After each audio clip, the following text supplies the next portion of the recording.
some people say, well, none of us are perfect, and the fact of the matter is, none of us are we were born in sin, okay, and so we came into this world in imperfection.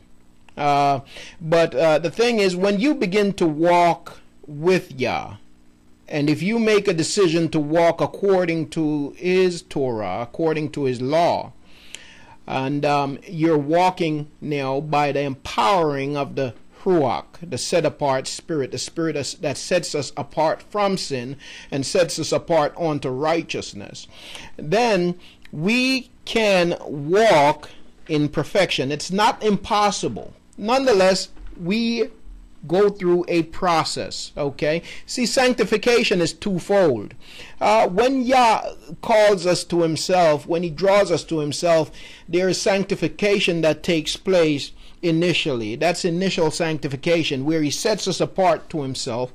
And then, as we continue to walk with Him and to grow in Him, there is that sanctification that takes place as we do that. And so we are sanctified. We grow from esteem to esteem from day to day. And that's one of the reasons why suffering comes. That's one of the reasons why trials come. Because those trials come to make us more like Him. Okay, and so we go from esteem to esteem. That's that process of sanctification.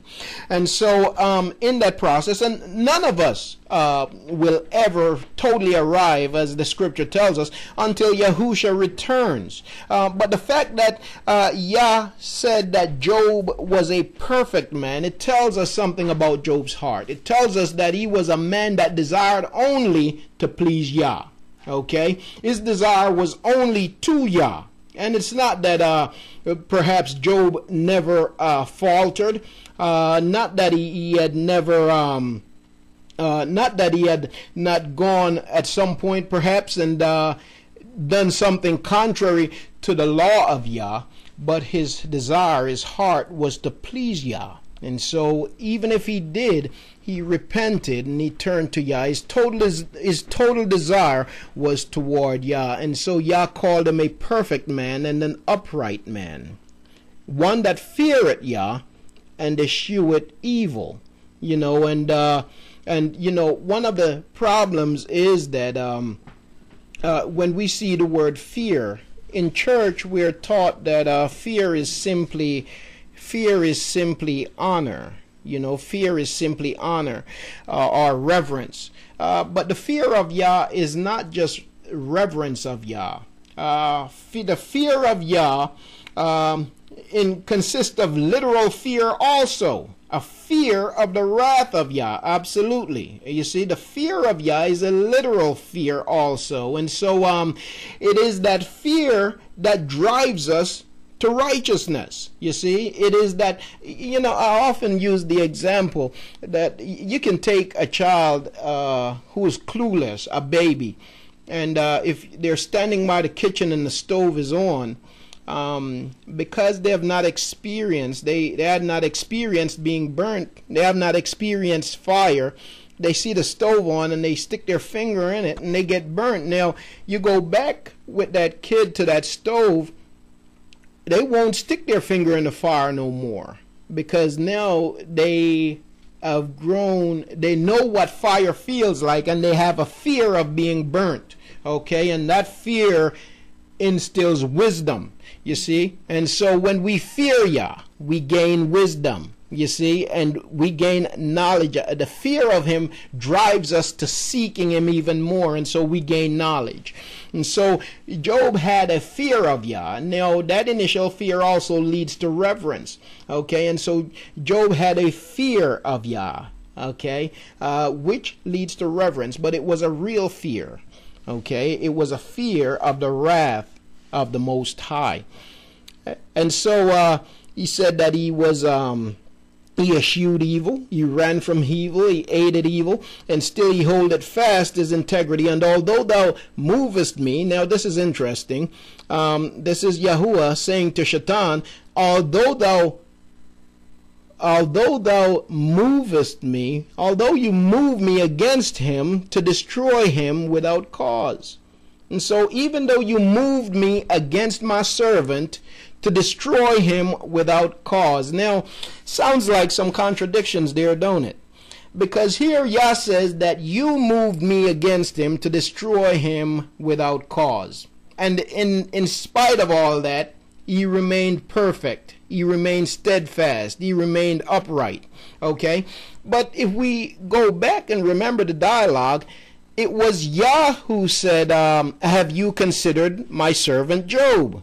So, did Shaitan move Yah against Job, or is the Most High pinning it all on Shaitan? The fact is that Shaitan moved him against his servant, because again the motive of Shaitan was he's been going through and fro throughout the earth. He's seeking for somebody to devour, and any of Yah's servant. Because see, Shaitan, he don't mess with people. Satan don't mess with people he already have. Satan don't mess with people who he already know that he have them in the bag, so to speak. Okay? And so when he goes through and fro the earth seeking somebody to devour, he's looking for the person who sold out for Yah, because he is the accuser of the brethren. And so he goes and he looks for somebody, and when he trips them up, he goes before Yah and he points the finger. He accuses them. Shabbat Shalom, quote. He accuses them. And so he goes. So the Most High said, even though you move me against him to destroy him without a cause, okay, yet he remained faithful.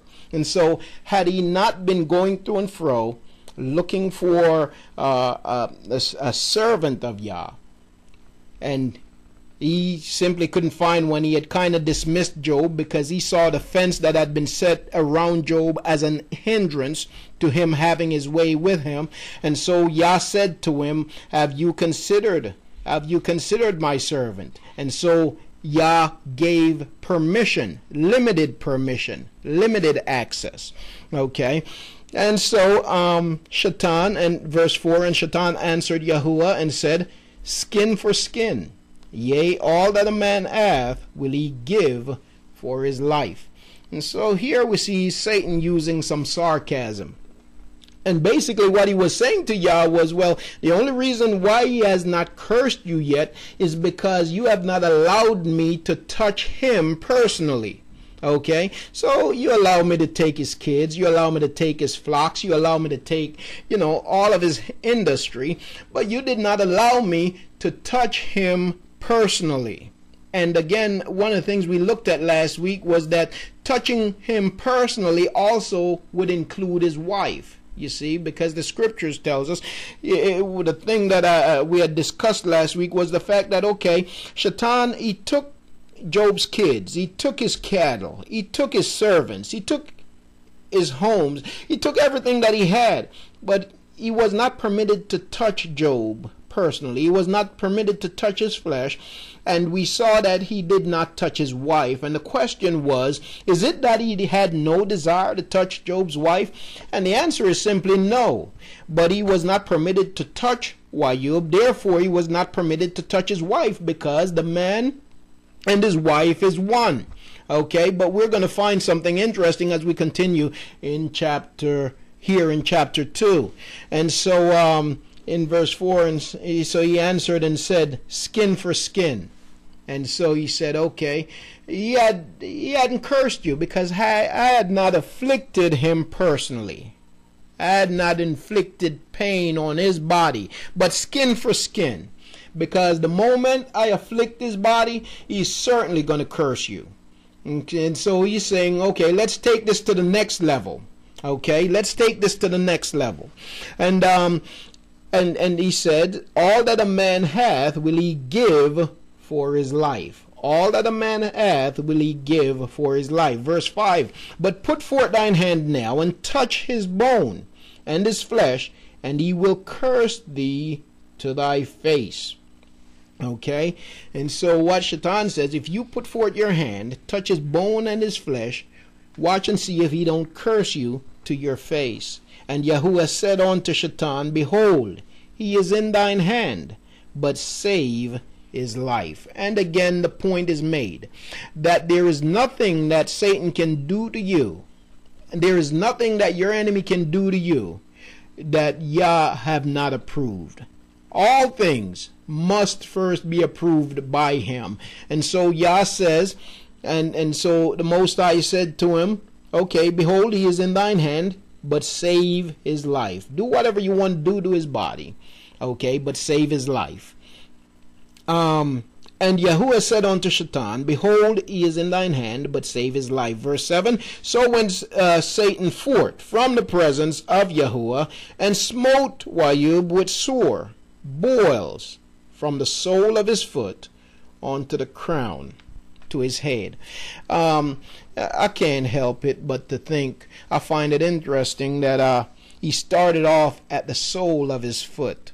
And yeah, I don't know, just I guess thinking.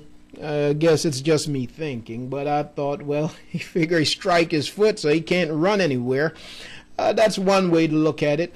But I also find it interesting because the sole of one's foot represents domain.